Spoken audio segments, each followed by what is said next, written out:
Hello and welcome to Great Speeches of the 20th Century. I'm your professor for the course, Dr. Randy Clark. The goal of week 1 is to define social movements and describe the system's perspective.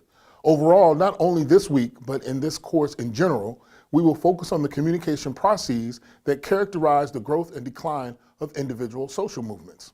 To do so, we will need to identify the role of persuasion in social movements.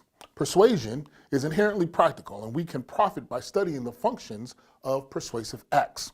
People create and comprehend their world through symbols, and it is people who create, use, ignore, or act upon these symbolic creations to bring about change. And change is what we're principally concerned with in our study in this course.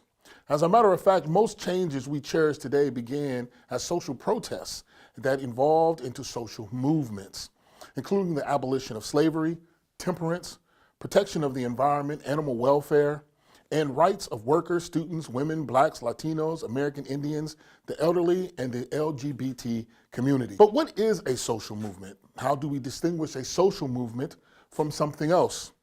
This week, we investigate how we identify the essential characteristics of a social movement. In addition, we will work to distinguish social movements from random acts of protest, trends, fads, riots, or unorganized protests, and collective phenomena such as political parties, established institutions, campaigns, special interest groups, civil wars, and revolutions. Communication is an important part of social movements. To fully understand how integral communication is to social movements, we need to understand the communication processes through which social movements come into being, interact with other movements and institutions, and lastly, strive to sustain themselves.